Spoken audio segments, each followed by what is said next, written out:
Well, a long time between drinks, but we're finally back, and I apologise for the delay in bringing out an episode, but we're back finally. And before we get things into the episode, I'd like to quickly kick things off by thanking, of course, our sponsors that allow us to continue to bring this platform to life. So Gigi Herring Kids, if you've got any needs, go and see Marissa in Berkeley Street in Huntingdale. Of course, Anthony Gallo, I should say, from Beckett Property for all your buyer's advocate or vendor advocate needs. And lastly, of course, Pip from Property Style & Co. that if you are selling your house and need a property styled, feel free to get in touch with Pip, and all details, of course, get in touch with us, and we'd love to pass it on. But more importantly, a big welcome to the show, and I'm pretty excited to have my Italian brother on, Massimo D'Ambrosio. Is that right? Thank you. Yeah, that's right. Is that right? I'm in awe. I think this is probably in the top two. I think for me, it's the top two stories of the year. I think you making All-Australian squad after being in the system for only a year and a half is gold. And then second of all, I reckon, obviously, was Jesse Hogan. I reckon he was a sick story this year, winning BNF and Coleman and all that type of stuff after everything he's been through. But I reached out because obviously we've got mutuals through your cousin's wife and my amazing partner, Sophia. So, mate, welcome. Nah, thanks for having me. Thanks for coming on. I know you're jetting off next week, so I wanted to try and get it in. But really wanted to get it. I'm super intrigued about the way that your career spanned out. Obviously, missed out on an initial draft, picked up in what was the mid-season rookie draft with pick 3 to Essendon back in 2022. Researched, obviously, Wikipedia. So, obviously, pumped about with the way that it is. Then you get drafted to Essendon, then you go to Hawthorn. And then this year you make the 22 under 22, which was a given team, and then all of a sudden the All-Australian squad top 40, which is yet another notch on the belt. Attend your first Brownlow? I did, yes. Yeah, that's really cool. Yeah, it was a very cool experience. Just stay the night? We did, yeah. We stayed Sunday and Monday night. Yeah, so you went the double? Yeah, it was nice one. I would have gone double too. Yeah, it was if I got invited. Back in the day, I would have gone to like the MSJFL one. But votes. It was actually a really good experience. Suit looked dapper. Yeah, it was nice. But I felt like it was. I didn't even have that in my mind at the start of the year, and to be able to do that and just go to the Brownlow and enjoy my time there was awesome. I reckon you're looking from afar as a footy nuffy. So I'm a footy nuffy, obviously. I know everything about. I love footy. I don't go to the games. I love watching it on TV, but I know you name it, I know it about football. That's being honest. Yeah. But I reckon you're seeing your career from afar just go proper skyrocket. This is what it's all about at the humble climb, being a good person and obviously climbing. Yeah. But obviously, talk us through. Obviously, I want to start from the start. Early years, where you grew up, everything like that. Yeah. So I played all my junior footy down at Point Cook Bulldogs. Yeah. So played down there, it was awesome. Such a great a club there, and they helped shape my footy career really. And had a lot of great coaches there. I actually was coached by Steve Colonyuk under 16. So he played for the Doggies, played 200 games for the Doggies. He taught me a lot, especially at that age when I really delved into footy knowledge and wanted to really know a lot of things about the game. And he taught me a lot through that, through a different perspective. And I felt like, I grew up in Point Cook. Still got a lot of mates from down there, which is good. Catch up with them, which is good. And then school I went to Maribyrnong College. Okay. So, I got a scholarship there, which was awesome. And as I said before, my local club shaped my career, but also that school was also such a great place for me where I was able to be myself and, learn a lot about transitioning into a professional environment. So, that was awesome for me. Football-based, like a sports-based school? Or? Yeah, sports-based school. So, we had, they literally everything I was doing there is what an AFL club would be doing. And, coming into an AFL environment, I wasn't. I pretty much knew what was going on already. Through my exposure. Mindset. Yeah. And that Maribyrnong College, is it just AFL or is it soccer as well? No, it's heaps of sports, all different sports, and that's what makes the school so great because there's all different athletes trying to get to the elite level in their chosen sport. Yeah. So. Anybody else come from football from that school or soccer or cricket? Yeah, there's a few actually. So from footy specifically, there was Tuke Miller went there, Peter Wright, Zach Butters went there. No way. Camarena for a bit. Eddie Ford went there for a bit. So if I've got kids, send them to Maribyrnong. Yeah, well, there's a few good stories out of there. So I had a couple actually run in the Olympics. No way.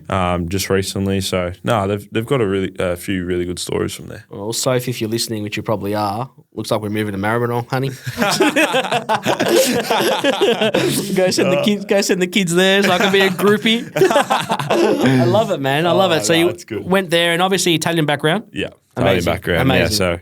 Yeah. So my mum's side's actually half Maltese, half Italian, and then my dad's full Italian. So amazing. But yeah, I love my grandparents and love their culture. We're just chatting offline. How obviously I saw you maybe earlier this year or down at Riot, the Hive, which I love. It's a good spot down there. It's awesome. You'll see a lot of like the Hive. Shout out to the Hive Look Mothers because they do the Greek frappe and the Freddos and stuff that we like in the coffee. So and I saw a whole lot of you. There was probably like 20, 25 of you at one stage around. And I reckon someone came up to you actually there. Funny story, maybe being a young kid. I reckon someone came up to you where they were like asking you for a photo or something like that. Yeah. So I'm sure you're used to it now. Yeah. This year, if you had to use sort of a word or so to sum up your year, what would be a word or a couple of words to sum it up? Because I've seen it as an incredible rise from afar. Well, there's two things. I feel like with everything that's happened, it's like come off the back of consistency. Yeah. Not just through like my performance, but also like my preparation and the way I went about things was just really consistent. Yeah. And I kept that, pretty much the same throughout every single week. Like didn't change much. And but the way that things panned out, I felt like it was just very surreal. Like from where I come from at Essendon, like where I thought like my career was in the air and didn't know really what to expect, and then coming over to Hawthorn, it's just been such a great ride so far, and I literally just wanted to play as many games as I could and to be able to kind of cement my spot during the year and be able to play some good footy was something I knew I could do, but didn't think it would come that quickly. So it became a very attractive brand to watch of football. Like I think if you weren't, this is what I think, if your team wasn't in the finals, I think, and you were Melbourne based, I think a lot of us were rooting for the Hawks because it was exciting, it was fun, it was thrilling. For me, as a Richmond fan, other than the fact that I can't understand why Richmond didn't pick you up when we had you at VFL, that's another story.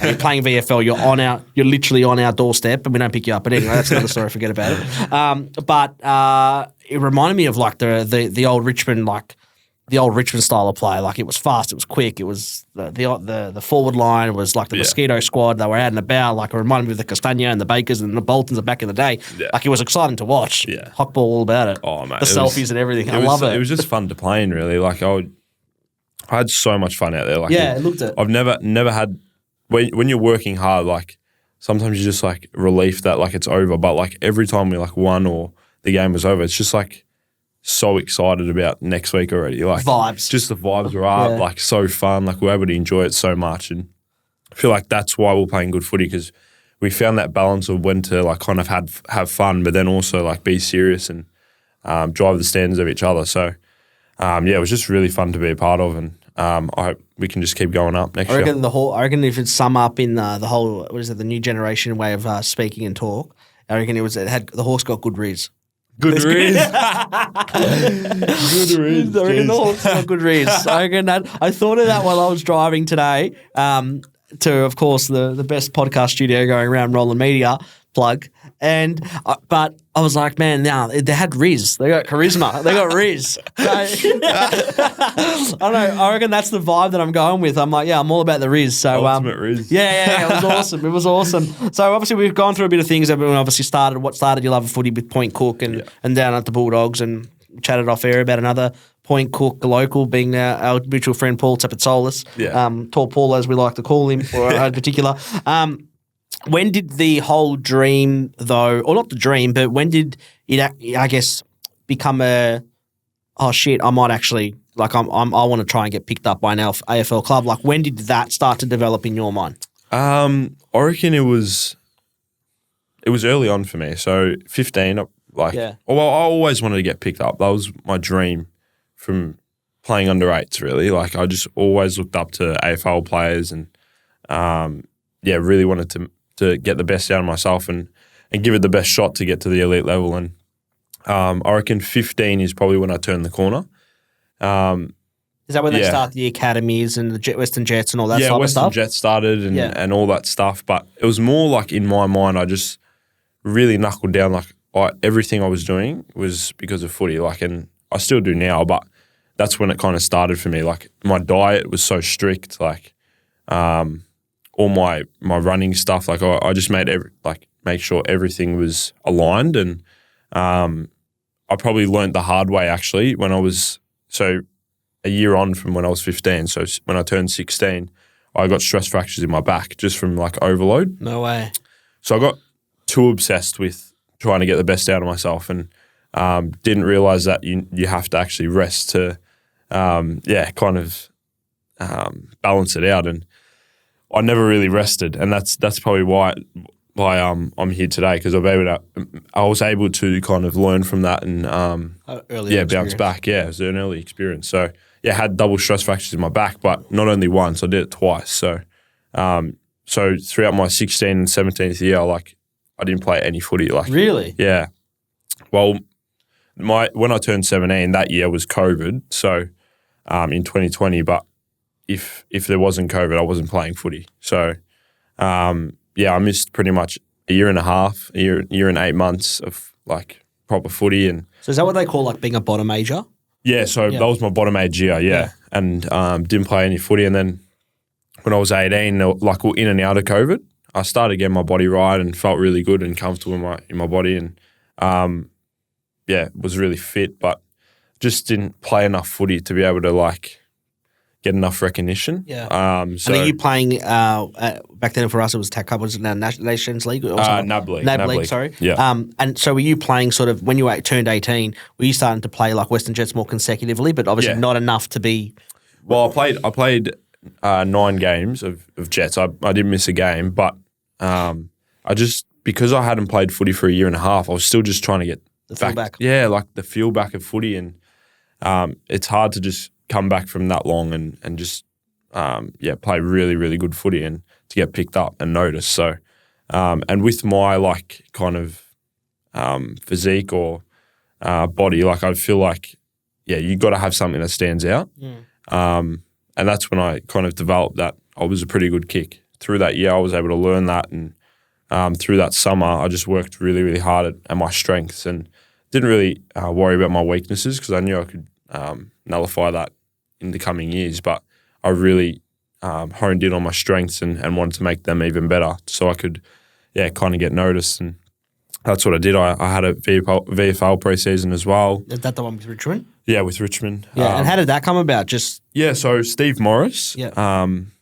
So through COVID, he ran a kind of session for some Jets players, and I was in that, and we become really good friends from that. And then he invited me to a pre-season.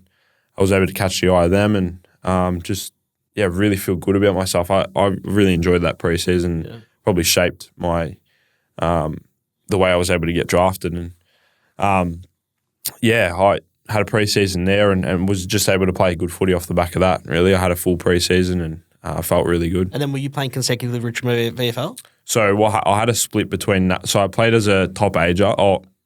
As a top ager. For the Jets? Overager or whatever they call it. As at the Jets. I played 4 games there.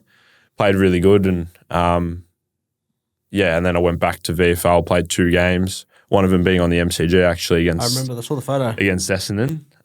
So that's probably what how it caught their eye and was able to get drafted 2 weeks later. That was later for Dreamtime? Yes, Dreamtime, yeah.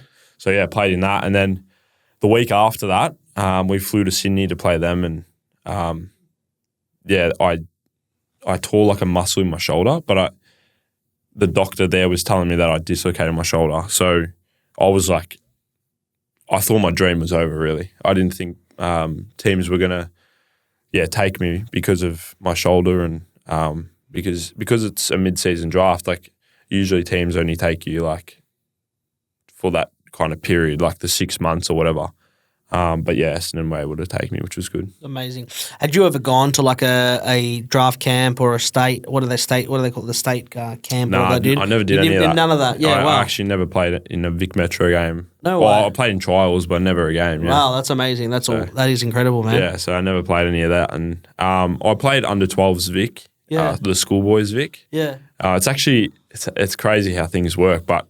I played that with Connor McDonald and Josh Ward, and we're both playing together now. Wow. Yeah, so good reach. It's pretty cool. Good reach from under 12. So, and then I guess the top your 18s year when you're 18 at the Jets, and then obviously you've got the what do they call it? The mid-season rookie draft where you ended up getting picked up. Was Essendon at that stage the only option that you thought they might be looking at me, or I mean, had you had conversations with numerous clubs? I mean, how does that sort of work?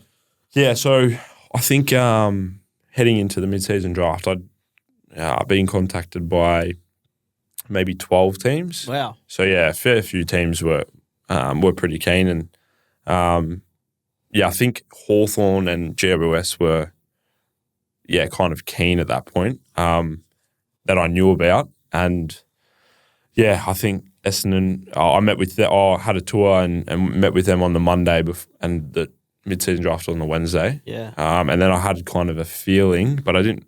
Yeah. They don't give anything away? Adrian Dodori doesn't give anything away. Yeah. But and then kind of just got picked, and it was a dream come true, really. The photo on your Instagram of, I think it was when when the mid-season draft happened, and all your family and friends, epic. Crazy. I mean, it's like a party there. I'll never forget that. That was pretty cool. Yeah, it was one of the best nights. And obviously living in Point Cook, going to Essendon, it's like, how good's this? It's perfect as you get. Although 100%. Going to GWS as well with a good friend of ours at the Humble Climbs, Steve Coniglio, would have been pretty cool. Stevie.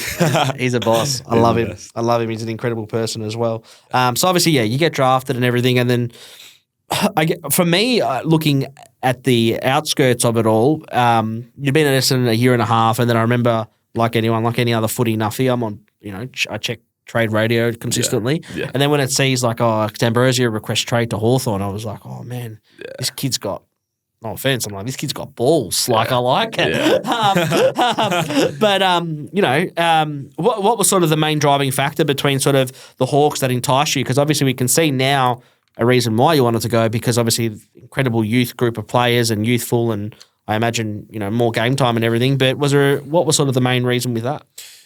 Oh, look, like, there was a few, but like I feel like the main reason was job security. Like for yourself, had a bit more security at Hawthorn, and which they offered, and I just felt like where I wanted to push up to the wing, and I didn't really see myself doing that at Essendon, so didn't feel like there was a spot for me there, and I spoke with Sam, and Sam kind of said that. He'd love for me to play on a wing, and that didn't have like a permanent winger, so he wanted me to kind of fit into that category. So, I was able to do that this year, and I was pretty happy with that. So, time and place. Yeah, exactly. Sometimes with the way it is, and obviously being the youthful group as well, I imagine was probably something as well. 100%. Yeah, I feel like such a young group, and I feel like coming over to the club, like a lot of people were like, Essendon are probably in front of Hawthorn in terms of like. Where they're as a club, and I didn't really like think that or see that in my eyes. Like I felt like it was a young group, and all we needed was us to click, and I feel like we did that this year. So on the sixth game, it did. On the sixth game, it definitely did. I mean, because I don't think anyone. 0-5 and then finish the finals, and obviously have that whole thing throughout the finals was pretty amazing. It was as humble climb as it gets, which is pretty cool. And obviously, Sam Mitchell as a coach looks like an incredible mentor and someone to learn off. And he looks like he's just got the players almost he looks at them like like his brothers, I guess. Yeah. Is that sort of the vibe there? Like he's just like one of the boys, but fair, but obviously don't get on his bad side. Yeah, he's honestly has such a great balance of being firm on us and I think he just knows everyone specifically. I like every player responds to feedback differently, and he's able to like build that relationship so he knows how they respond. Yeah.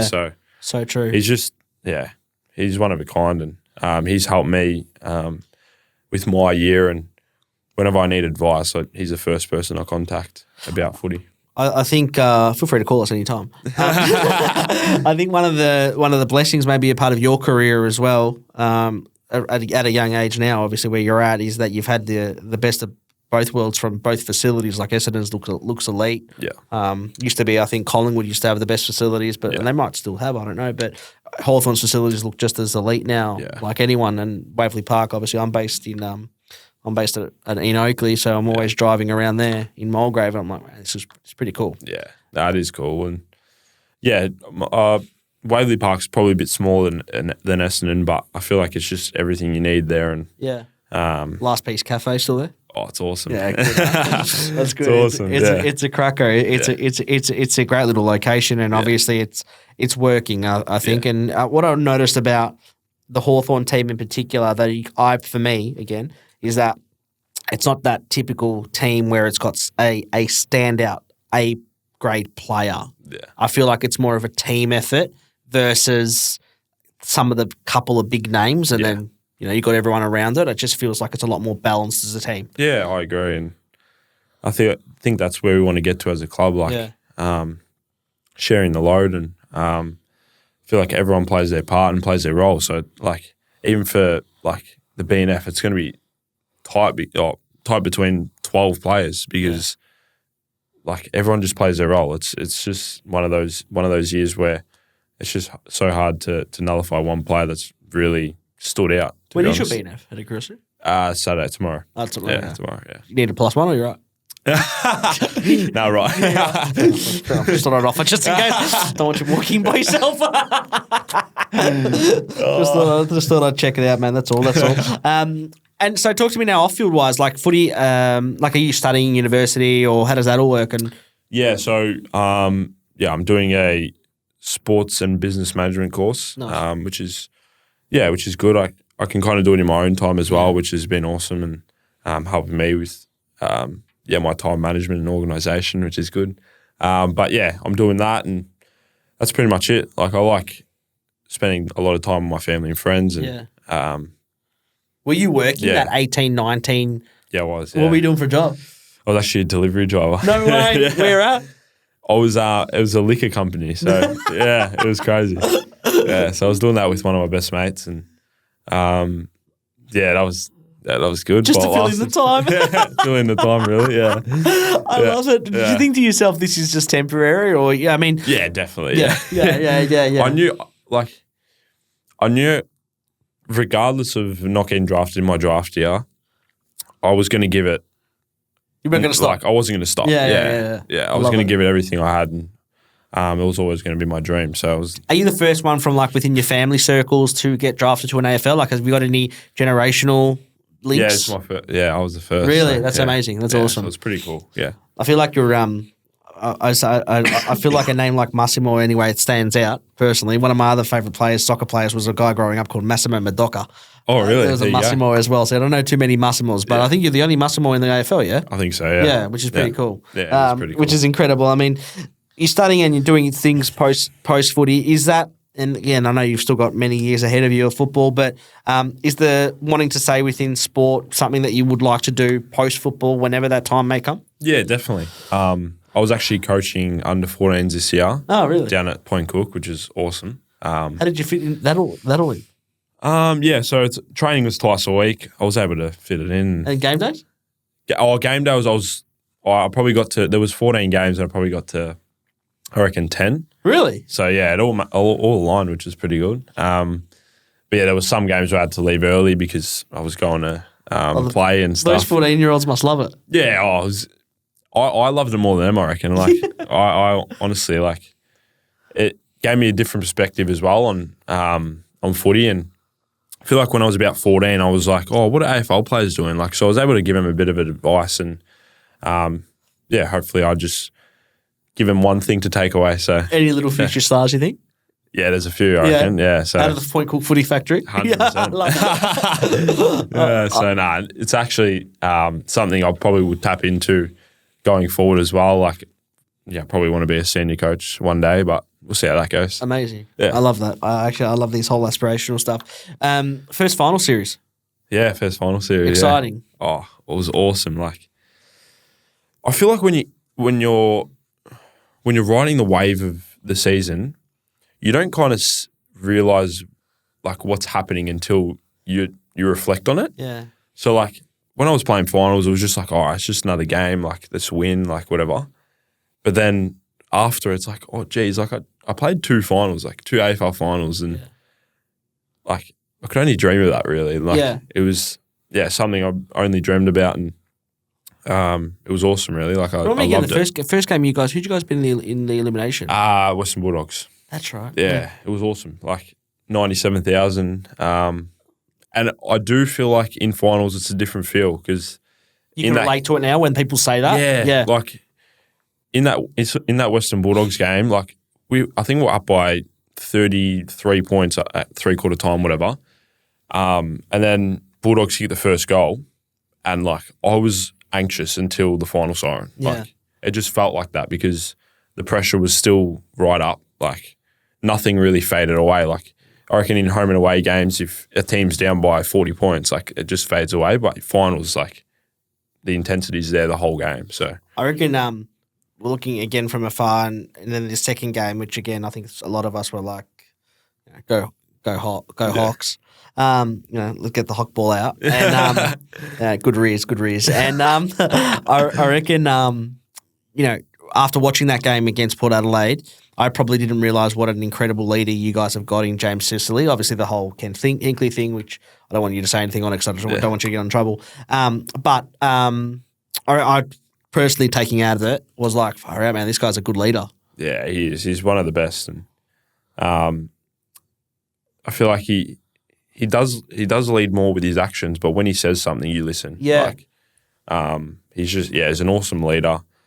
On and off the field. And such a swing man as well, like on position-wise. Like 100%. And with that set shot, like he's probably someone I'd pick to, like, take the shot. If we had someone to take it and I had to pick someone, it'd be him. So like, it shows to show you what dead-eye dick he really is because he hit the post, man. It's not like he shanked it or went far left or far right. Like you can't get much closer than hitting the post. Yeah, exactly. But I reckon that's the one thing that it sort of looked like was just like, man, this guy's got like to obviously go out an AFL coach and back up for his team and everything. I know you were like behind and it looked like, but it looked like for him, I was like, man, good on you. Like you're standing up for your boys. Like I rate awesome. that. He's awesome, yeah. And you can tell off season. So what does that sort of look like for you? Obviously we were talking off air, but. Our program just started last week and into the thick of things now. But I'm going to America next week, which will be good. Going with John Newcomb and then we're meeting about, I think, 8 others down there, which we're doing a training camp down there, which will be good. Whereabouts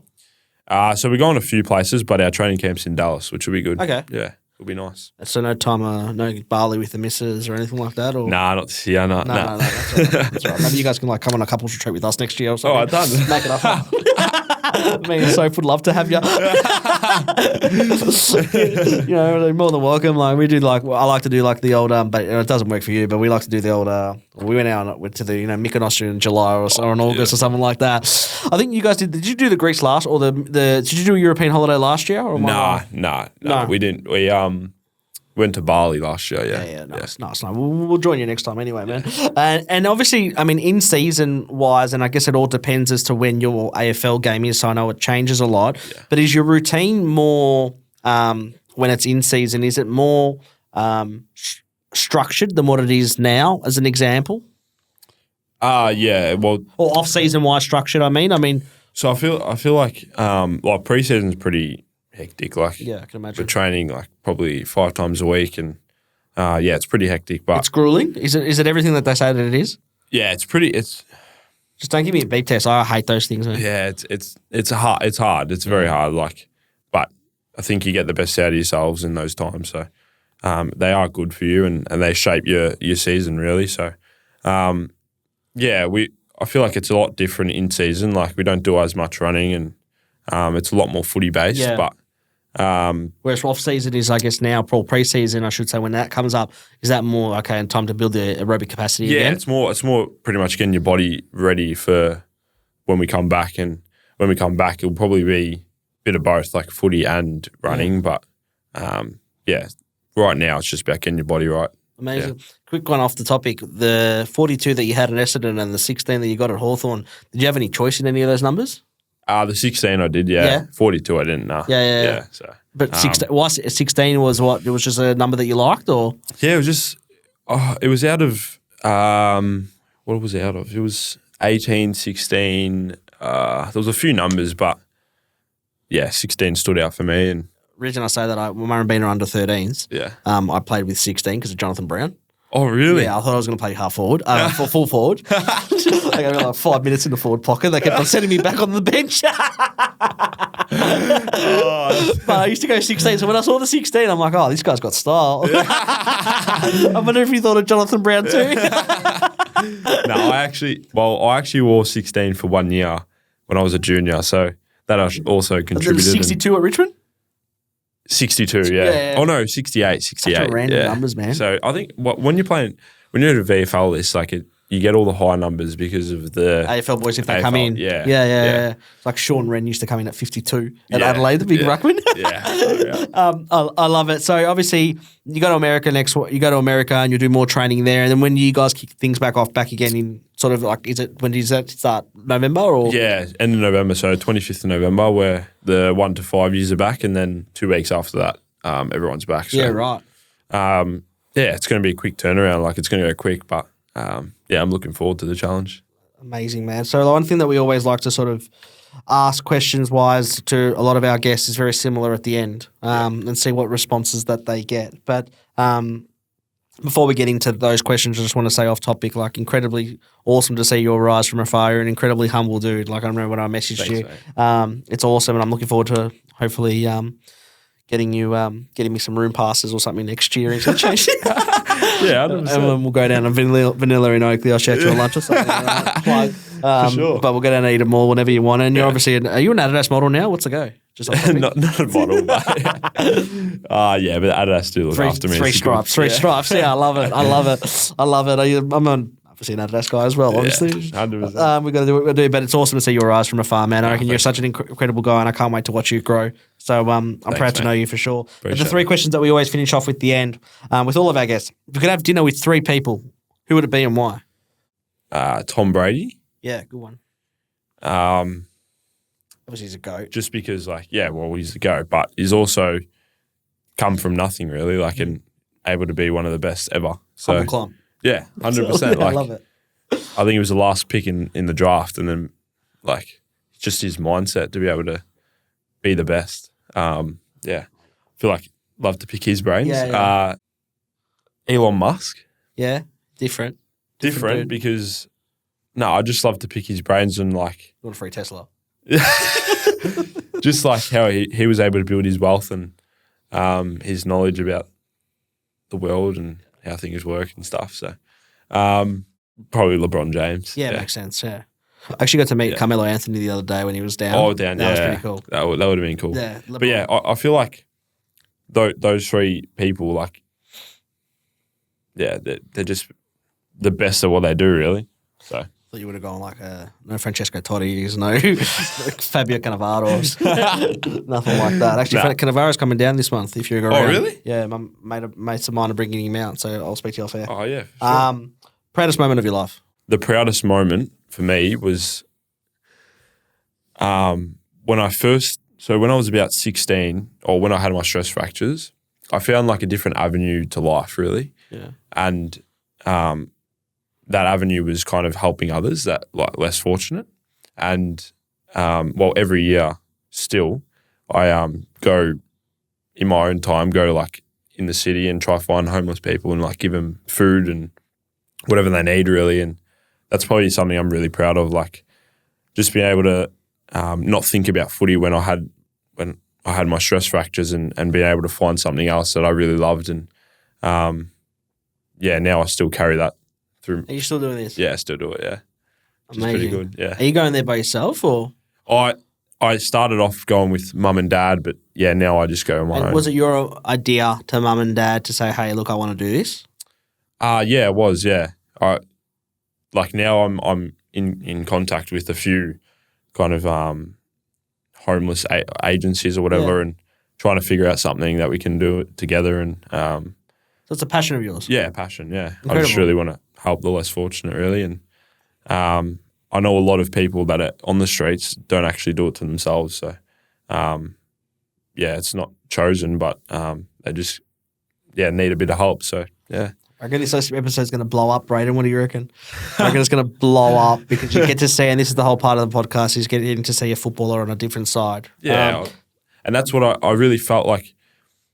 I feel like injuries in itself, you find different things about yourself. And for me, I was able to focus more on me as a person rather than me as a footballer. And I've been able to carry that through the years, and I still try to carry that now. And it's a good thing to know, I feel like. Because I feel like when you haven't gone through something tough or challenging, and you take away the kind of the dream or your work, or for me, footy, you don't actually realise some of the things you're doing, and you kind of find a bit more about yourself, and that's what I did, yeah.